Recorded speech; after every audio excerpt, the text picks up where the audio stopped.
The president was speaking at an audience with the leadership of the Nigerian community resident in Saudi Arabia in the course of his just concluded Umrah trip. State House correspondent Adamu Sambo reports that the president is back in Abuja. Making reference to the recent exposure of a network of nefarious drugs traders operating at one of Nigeria's international airports discovered to be tagging bags laden with drugs to innocent passengers, President Muhammadu Buhari warned the citizens to refrain from breaching the nation's laws and those of other countries. Every country, he said, has its own unpatriotic citizens, explaining that authorities in China and Saudi Arabia, for instance, don't joke with these things, and therefore Nigerians must ensure that laws are obeyed and indeed respected, both at home and abroad, or blame themselves if found wanting. President Buhari thanked Nigerians in Saudi Arabia for their support and prayers for the well-being of the country.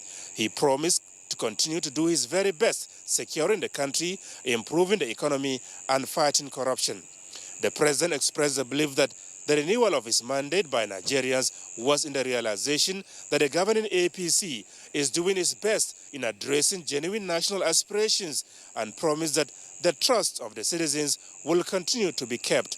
The leaders of the diaspora community in Saudi Arabia, led by Umar Abubakar Hadeja, had earlier congratulated the president on his re-election and promised their continued support. They highlighted a number of problems confronting them, including the activities of drugs smugglers, which were highlighted by the recent incident concerning Zainab Abibu Aliyu, whose name tag was attached to a drugs-laden bag at the airport, leading to her arrest and prolonged detention in Saudi Arabia before the intervention of the president freed her.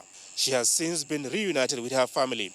Meanwhile, President Muhammadu Buhari, accompanied by his wife Aisha Muhammadu Buhari, was seen off at the Royal Terminal of King Abdulaziz International Airport, Jeddah, by the governor of Mecca Province, Prince Mashal bin Majid bin Abdulaziz Al Saud, as well as the Nigerian ambassador to the Kingdom of Saudi Arabia, Isa Muhammad Dodo, and his wives. And on return to the Nnamdi Azikiwe International Airport, Abuja, the first family was received by the Minister of the FCT, Muhammad Musa Bello, his Chief of Staff, Abba Kyari, Chief of Defense Staff, General Abayomi Olonishakin, Acting Inspector General of Police, Muhammad Adamu, and other senior government officials. Adamu Sambu, NTA News. Now, the chairman of the National Drug Law Enforcement Agency, NDLEA, Muhammad Mustafa Abdullah, has dissociated himself and the agency from reports in some quarters that he and the governor of Ondo State, Rotimi Akeredolu, visited Thailand to promote the cultivation of cannabis for medicinal purposes.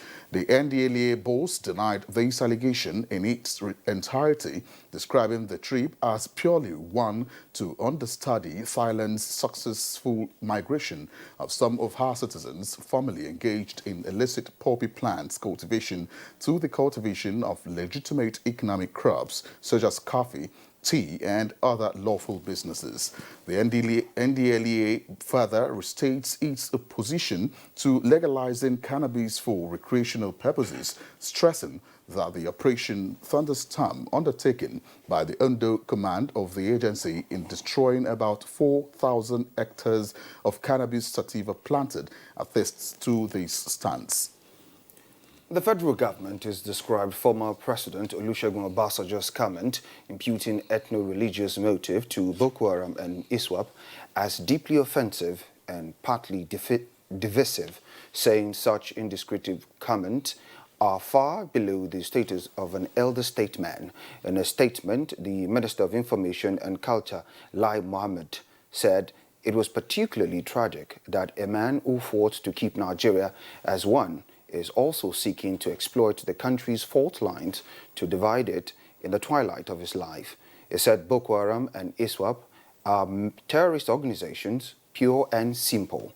They care little about ethnicity or religion when perpetrating their senseless killing and destruction, noting that President Muhammadu Buhari had put to rest the misconception on the the mischaracterization on Boko Haram as an Islamic organization when he said in his inaugural speech in 2015 that Boko Haram is a mindless and godless group who are far away from Islam as one can think of.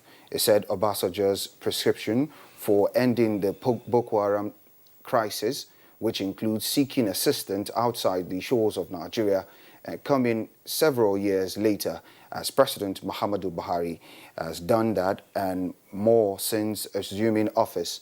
Hence, the phenomenal success is recorded in tackling the terrorist. And a little more on security matters. A total of 70 suspected kidnappers have been arrested by Katsina State Police Command since the inauguration of Operation Pofada in April this year. Abdul Malik Hassan reports that among the suspects are 4 members of a syndicate that abducted the mother-in-law of Governor Bello Masari. Recovered from the criminals are over 1,800 arms and ammunition, as well as other exhibits. Katsina State Commissioner of Police Sanusi Buba says the breakthrough by the command within the last few days are in line with the objectives and core mandate of Operation Pufada, as conceived by the Inspector General of Police Mohammed Adamu Abubakar, aimed at bringing to an end the menace of cattle rustling, armed robbery, kidnapping and banditry in Katsina State. These massive achievements are indicative of successes recorded in the ongoing onslaught against banditry and other heinous crimes in the state. I also wish to warn all persons within the communities aiding the bandits, either by way of information or provision of logistics, like fuel and food items, to desist from such unwholesome practice or be prepared to face the dire consequences. He appeals to the general public to support and partner with the Nigerian police force by providing credible information that will lead to the arrest of suspected persons and groups who have connections with perpetrators of heinous crimes. Among the suspects paraded was the mastermind and gang members that kidnapped mother-in-law of Katsina State Governor Aminu Bello Masari and who was released after the payment of 30 million naira ransom. In Katsina, Abdul Malik Hassan, NTA News. And away from security matters now, Vice President Yemi Osinbajo has inaugurated a number of projects executed by Borno State Governor Hashim Shettima during his one-day official engagement in Maiduguri, the state capital. Muhammad Gani reports. The presidential aircraft conveying Vice President Yemi Osinbajo touched ground at the Maiduguri International Airport at about 12 noon, where he was received by Governor Hashim Shettima. Other dignitaries at the airport to receive the Vice President include Deputy Governor Usman Mamman Durkwa, Governor-elect Professor Babagana Umar Zulum and his deputy-elect, members of National and State Assemblies, members of the State Executive Council, top government functionaries, as well as business communities. The Vice President, accompanied by Governor Hashim Shettima, proceeded to inaugurate projects executed by the Borno State government. Projects inaugurated include Ibrahim Damchida Primary School, Ashak Jarma Primary School, as well as Ambassador Gajigal Timari Estate and Muhammad Nur Al-Khali Model School, all of which are part of the 41 mega schools constructed to enroll orphans and unaccompanied children occasioned by the Boko Haram insurgency. Also inaugurated was the 6.5-kilometer dualized Damboa Road, where the Vice President commended the Borno State government for its collaborative effort at rehabilitating the federal road. I hope that in the future, the federal government will support many of the, especially the federal road project and some rural road projects, as we expand the scope of activities here. The federal government is committed to repairing a lot of damaged infrastructure in the northeast. Umar Adam Koloji Assembly was another project inaugurated by the Vice President Yemi Osinbajo, designed to create jobs opportunities to teeming unemployed youth in the state as part of post-insurgency economic empowerment program. Nana Shettima Premier Clinic, a 30-bed capacity primary health care facility, was another project inaugurated by the Vice President in line with federal government's initiative of one primary health care clinic per community. In Maiduguri, Mahmoud Goni, NTA News. Now, the Aisha Muhammadu Buhari Foundation, in collaboration with other stakeholders, has stressed the need for more funding and commitment of relevant authorities towards addressing the challenge of severe acute malnutrition in Nigeria. Now, this came to light when members of the group, headed by the Senior Special Assistant to the President, Dr. Haju Sani, paid a courtesy call on the Minister of Budget and National Planning, Udoma Udoma. State House correspondent Aliu Kabir reports. Undernutrition is a major cause of childhood mortality and prevents children from reaching their full physical and mental potential.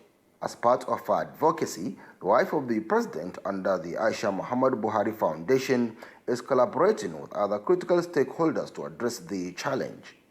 The purpose of forming this consortium is to advocate for increased commitment and funding for the prevention and treatment of severe acute malnutrition in Nigeria. The visit on the Minister of Budget and National Planning, headed by the Senior Special Assistant to the President, Dr. Haju Sani, on behalf of the wife of the President, is to strengthen their advocacy. All stakeholders, relevant ministries should actually come together to work out all the modalities to see that in the coming years, the issue of severe acute malnutrition is never an issue. And beyond that, also speaking to prevention, because they say prevention is better than cure.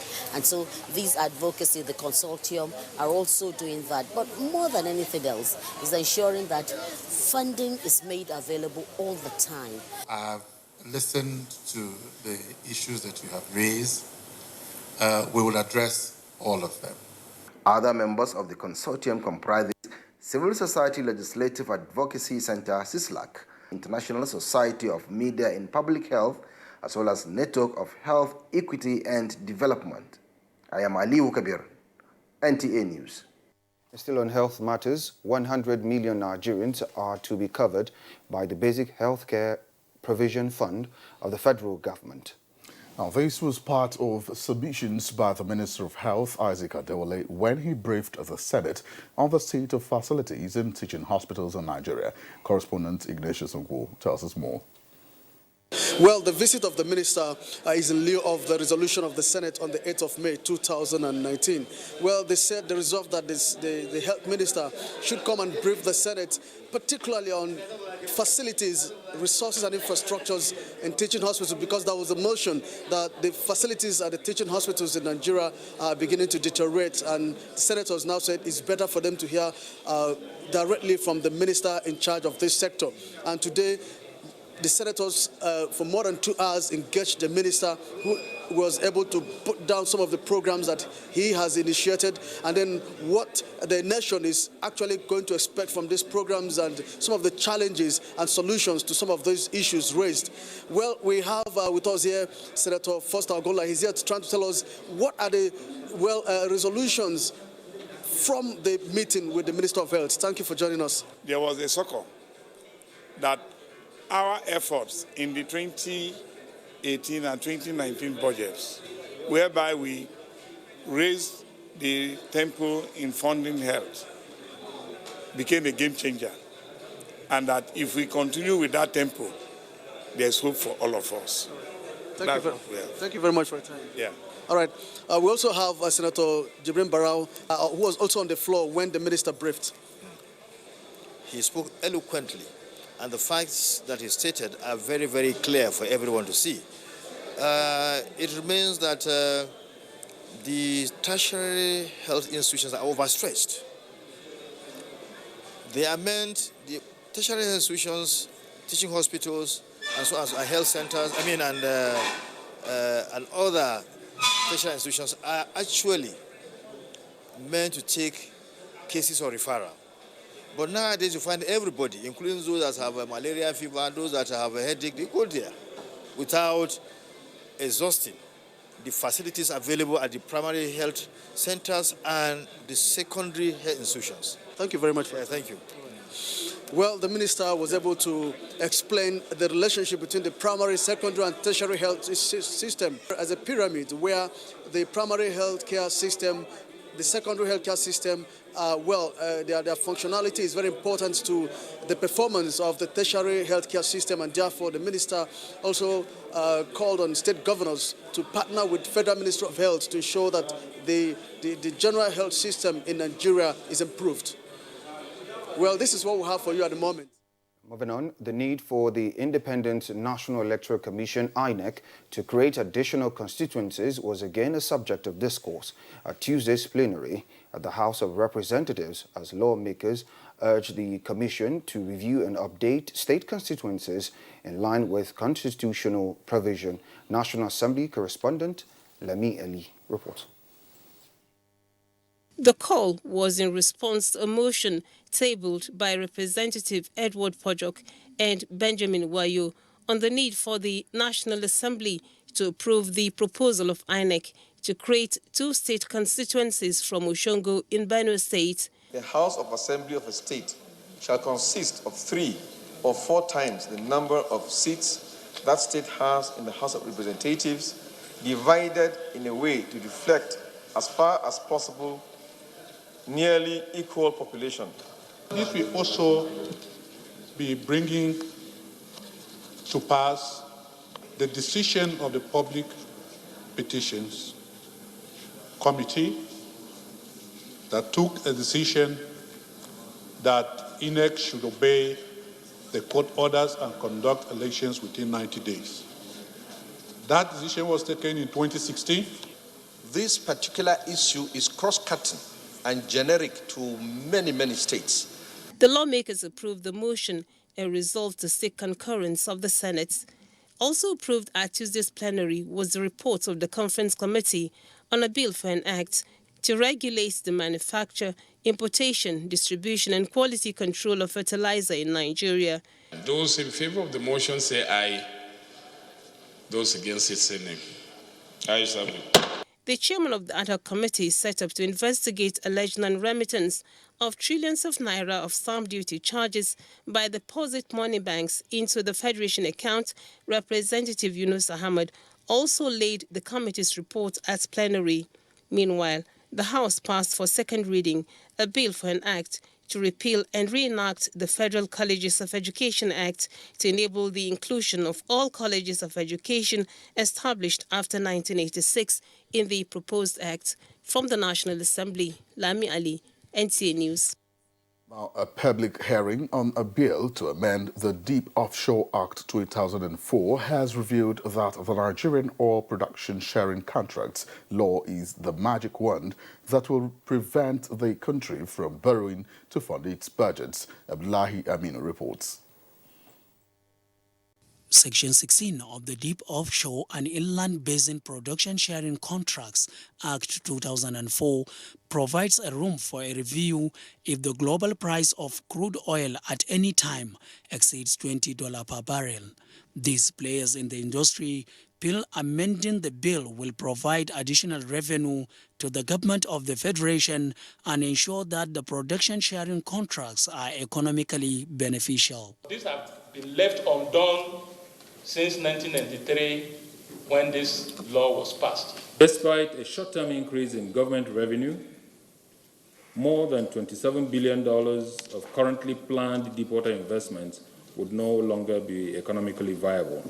Members House Committee on Petroleum Upstream frowned at the inability by the Department of Petroleum Resources, DPR, to make submissions on the bill and lack of political will to invoke the provision of the oil production sharing law. We help to shore up our earnings from oil, cushion the economic hardship and ameliorate our burden of budget deficit. Through the window of opportunity offered by amendments, we can respond to issues which was not necessary have been contemplated by the arts of the Parliament. Suggestions were offered on the country's oil tax reforms within the period, provision of enabling environment, and globally competitive fiscal system through collaboration between all stakeholders. From the National Assembly, Abdullahi Aminu, NTA News. With about 10 million out-of-school children, Nigeria's education system is grappling with that as one of the biggest problems confronting the sector. Now, the Minister of Education, Adamu, says despite not being able to reduce that figure, his 3-year stewardship has set in motion measures to make that and adult literacy history in the next 5 years. Abdullahi Musa reports. Before 2015, when the Buhari government assumed, Nigeria's education sector was grappling with issues of out-of-school children, youth and adult illiteracy, technical and vocational education, basic, secondary and tertiary education. This is in addition to poor teacher education, capacity building and professional development and many more. A little more than 3 years after overseeing the education sector, the Minister Adamu looks back with some degree of satisfaction. Now we have 780 licensed teachers. And for the rest, I'm telling them that there is a deadline which expires in December 2019. On incessant strike by the tertiary education, the last 4 years was described as a departure from the past. We are pleased to report that relative industrial peace and stability have been restored to the system. And even though some of you may say it is premature, I want to thank ASU,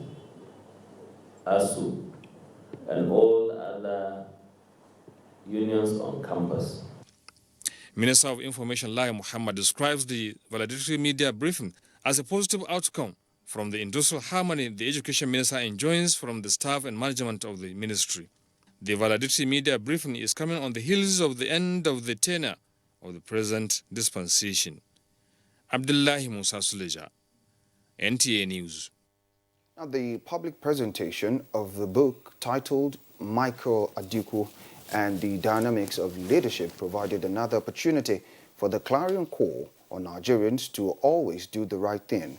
Timothy Yusuf reports on the presentation held in Abuja.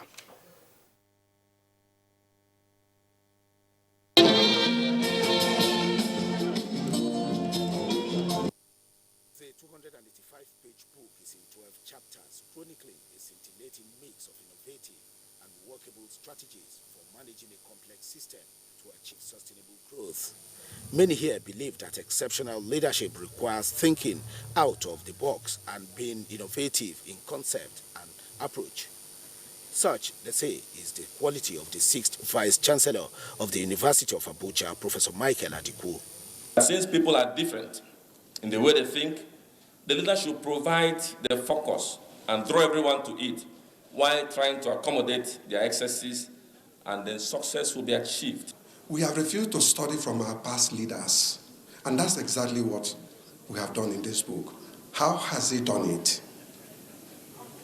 That is what the book has said. So, for Professor Michael Adiku and other speakers, purposeful leadership is a necessary ingredient for national development. So you must teach your leadership at your family level, at the local government level, in fact, at every level of society. That's the only way to progress and make meaningful inroads into development. When you are practical and you face reality and you do the right thing, success will be yours. The Michael Adiku Center for Leadership and Creative Thinking was also unveiled to further instill the virtues of good leadership of Nigerians. In Abuja, Timothy Yusuf, NTA News. Now, in the last 4 years of the Buhari administration, Nigeria's diplomatic channels have provided the needed window for the government to engage the international community in delivering the change agenda to Nigerians. Minister of Foreign Affairs Geoffrey Onyama has been looking back at some of the inroads made through facilitation of the ministry. Foreign Desk correspondent Makut Simon Matam reports. For about 4 years now, Geoffrey Onyama has been on the saddle at the Ministry of Foreign Affairs, driving the wheel of Nigeria's diplomacy. Together with the management and staff, the minister engaged the world, putting forward the policy thrust of the Buhari administration, anchored on security, economy, and the fight against corruption.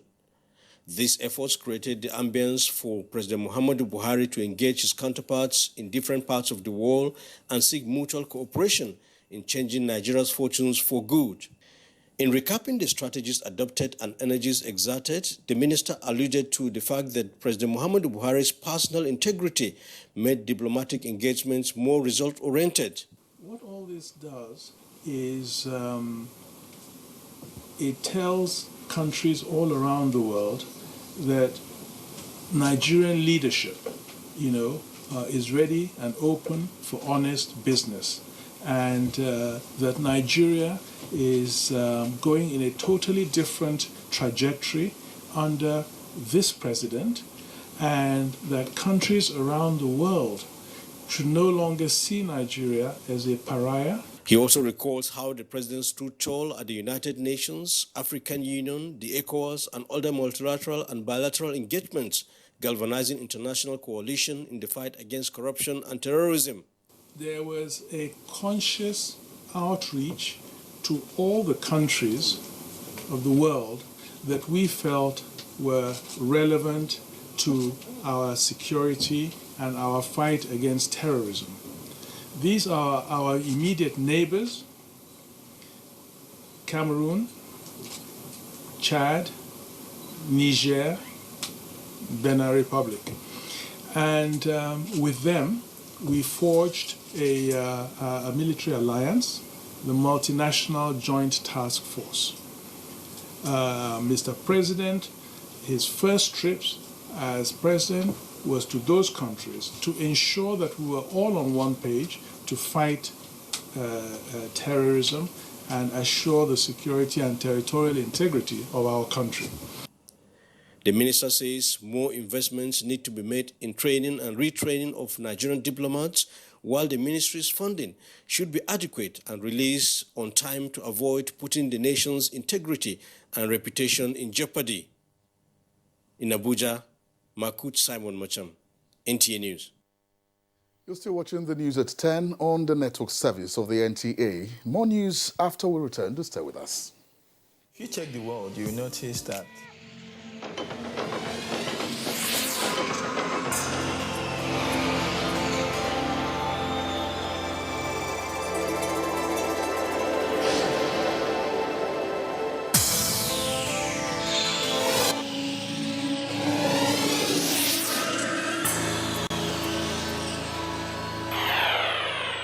NTA, you can't beat the reach.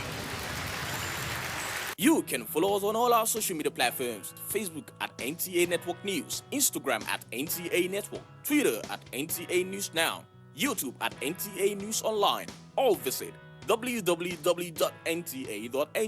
For live streaming, visit www.nta.ng/live. Now, you can stay updated on the go, be it on your TV, iPhone, laptop, or iPad, or download the NTA mobile application from your Play Store or App Store. NTA, you can beat the reach.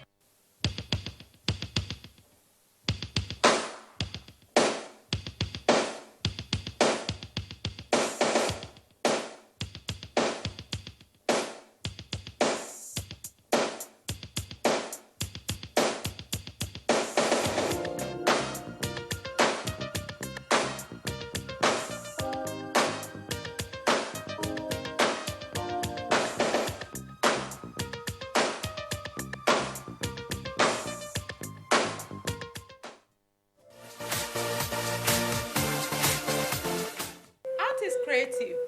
Art is beautiful. Art is life. Thanks for joining us on Visual Impressions.